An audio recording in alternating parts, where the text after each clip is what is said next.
Alright guys, welcome back to the shop. I'm missing the 362, otherwise we have the whole lineup of the M-tronic, I call them, style covers. So these all have the captive bar nuts, and the 261, 362, MS400 all take the same side cover. We're going to call them the clutch cover. And this is the cover for the 261, 362, and 400.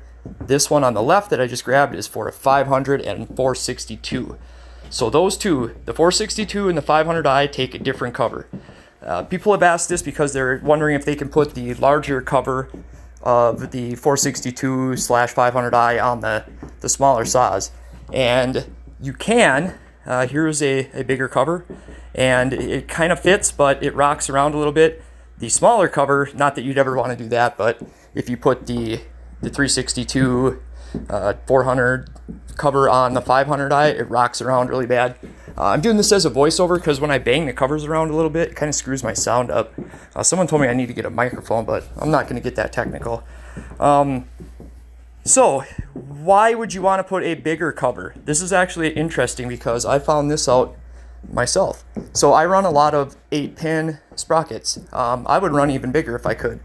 Now, this, I'll show you the difference between the larger cover, and these are going to be for the 462/500, and that is the larger cover, and this is the standard cover. Now, I'll show you a picture of the West Coast saw cover. Check that out. That thing's badass. So, the problem with this is if you run an 8-pin sprocket, it chews up this chip flap. So, this is the smaller cover, OEM Stihl, for a 500i. Now, I have that distance locked on my calipers, right? So that's the distance that your sprocket's going to fit in your chain. Now check this out. The larger cover is less distance. Major oversight by them. I love Stihl, I love the product, but how the hell did they not think of that? So you're going to have a worse time, or you're going to have a tighter fit running your 8-pin. How the hell did they miss that, guys? I don't know. So speaking of covers, you guys know that I do some crazy work to these covers. That's Eric's saw. This saw has a really cool story behind it. I'm going to do a pretty in-depth video on that saw.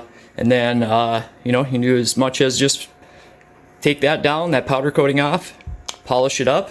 Or this one, never mind how rugged it looks, this is going on the MS460 nitrous saw. And you see these two holes up here? I have to actually cut this.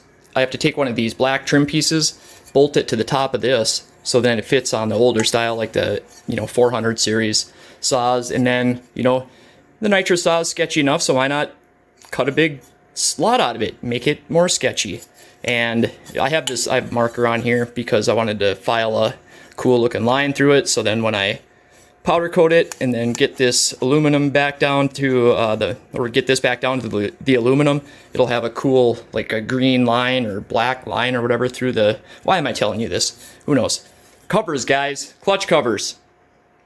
Who knew?